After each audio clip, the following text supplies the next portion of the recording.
Welcome to Stream and Podcast. How are you all doing? I hope you're well. And today's topic is kind of a controversial question that has risen to many wars. And it's the following: religion. There was a quote that once said that religion is metaphorically true but literally false. And there are two things and maybe more. One is that has to do with it. One is that religious texts tell you not to masturbate because God is watching or God doesn't like that. No. If you take it literal, it's not true, but if you take it metaphorical, it works because masturbating reduces your testosterone. If you have abstinence or no ejaculation, you will have a lot of testosterone after a week of not masturbating or having sex, which means that it was true that masturbating is bad for you, but not because of God, but because it damages you. That's one. The other one is the Vikings used to put their iron swords on the blood of animals because they thought they were getting the spirits of the animals. For example, they have I don't know if they have a bull or buffalo or a gnu on Scandinavia, but it made them have they see a palpable difference if they put their hot iron shields and swords or maybe arrows into the blood of the animals, and they thought they were getting the power of the animals. What turns out was that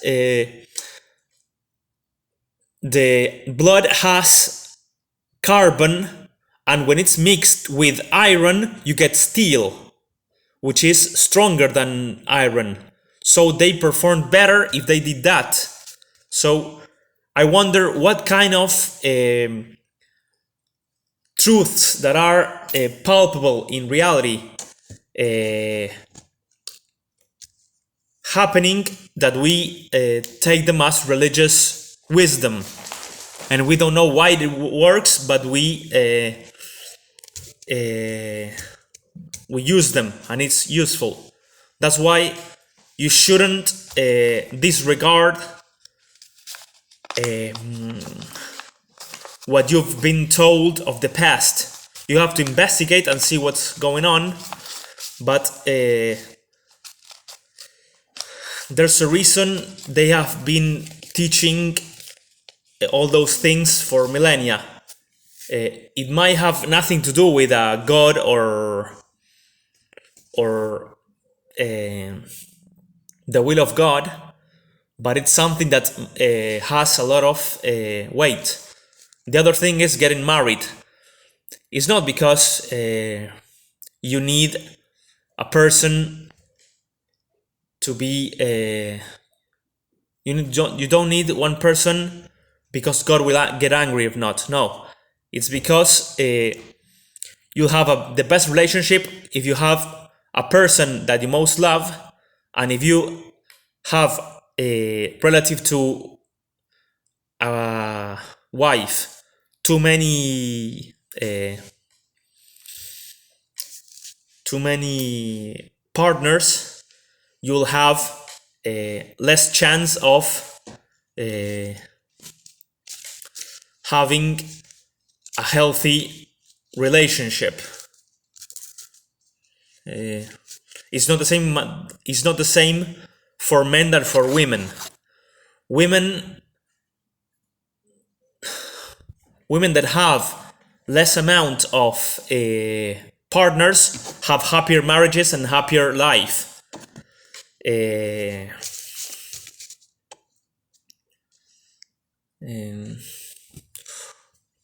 That says in the Bible because God wants it. But the reason might be that if you have one partner as a woman or a few partners, you will have been more selective. You have been more caring of who you are with. So you will value more what you have. It's not you just settle with the mediocre guy. No, you are being more selective and more demanding, and that increases your, by some thinking, your happiness and self-respect. Having many men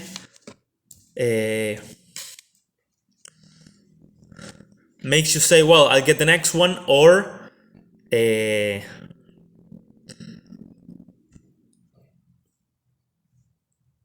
I am not valuing myself to get with people that are the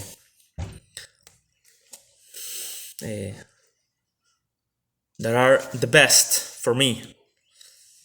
So that's another one. Getting married. The girl that has a lot of sexual partners is not gonna be seen as valuable, because even if she's hot, even if she's attractive, she's not gonna attract people, because I get a sense of contempt. Well, contempt is too strong.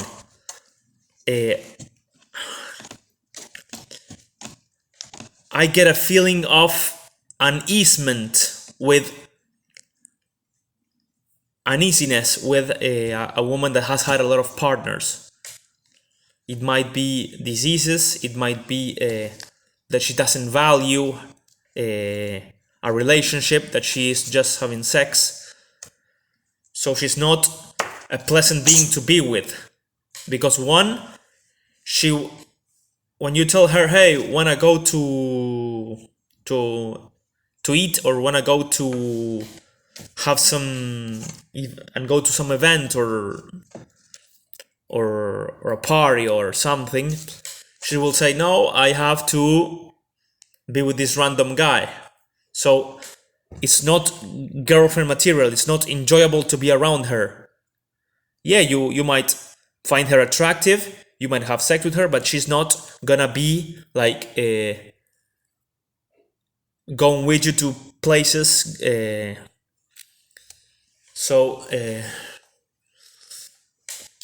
Yeah, there is hidden wisdom in books and in the Bible. What else can there be there that shows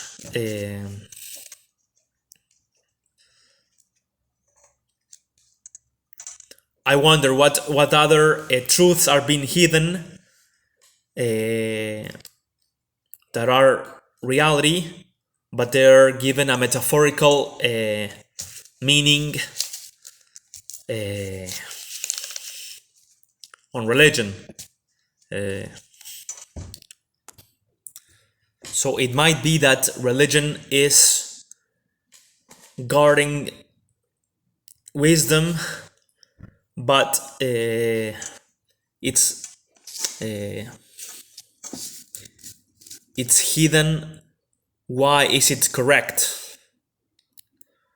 Now we're with the question: should we keep on abiding by religious things or investigate?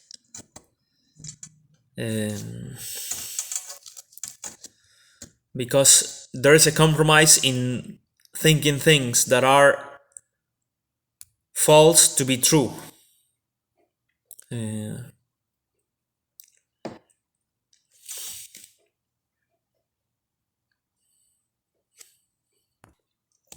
Religion at what point was the cutting edge,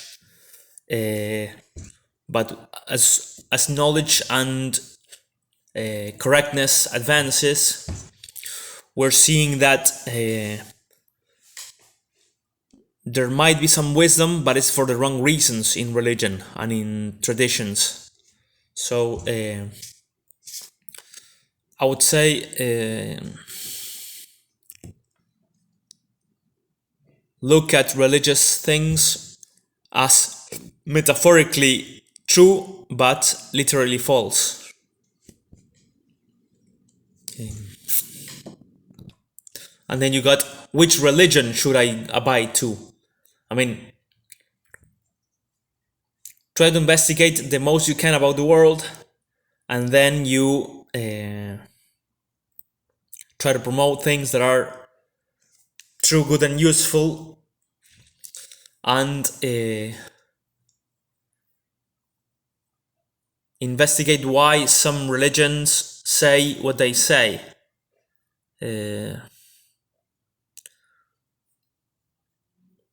For example, stoning a non-virgin on their wedding, on her wedding day.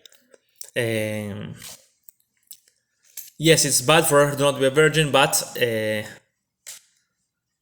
that should be taken metaphorically. That she's not gonna be a good wife or a good partner because she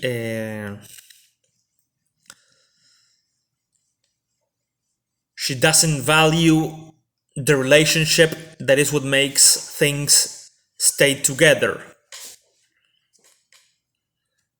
If she runs around with a lot of dudes, she's not going to be appreciative and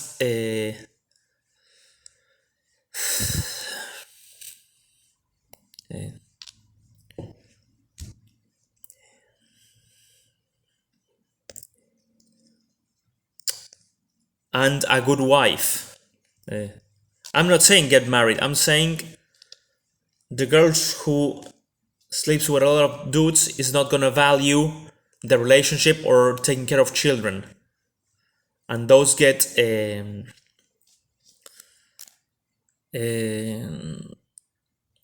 left out on the pool for people who have healthy children. However, there are some religious texts that are evil, that say not even things that make sense in the metaphorical sense, which is what's from the Caesar to the Caesar, and what is of God to God. That means that you have to abide by a emperor who got his government from birth and is not the most capable, and is at best a people who decides the lives of other people himself, or at worst a tyrant, a dictator, an authoritarian, or in the king's realm, and they are chosen by God. And the trend is there's less and less power of people who first, like Xerxes, were God, then they were chosen by God, then they were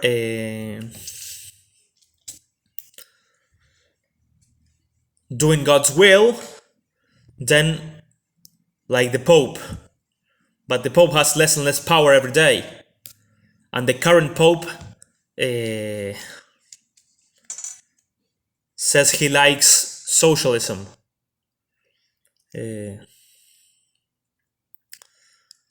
and then it's gonna be, well, we don't know if God exists, and then there's no evidence of God existing. That's the trend. I'm not saying throw away all the holy books, but I'm saying don't take them literally. Yeah.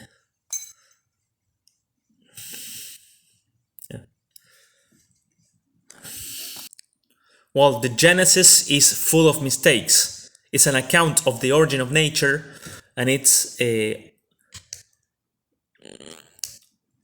all wrong. I mean, it says first he created the heaven and the earth, space and matter.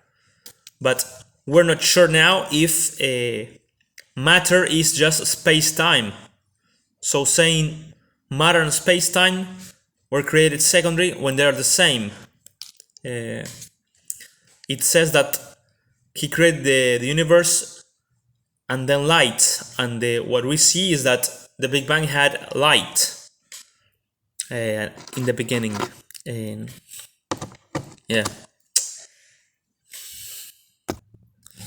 Okay, that was all. Have a nice day, and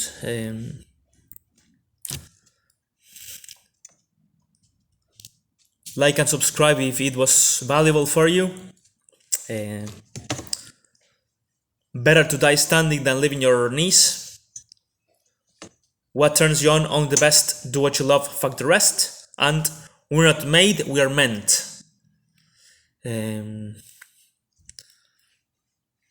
Have a nice one, take care.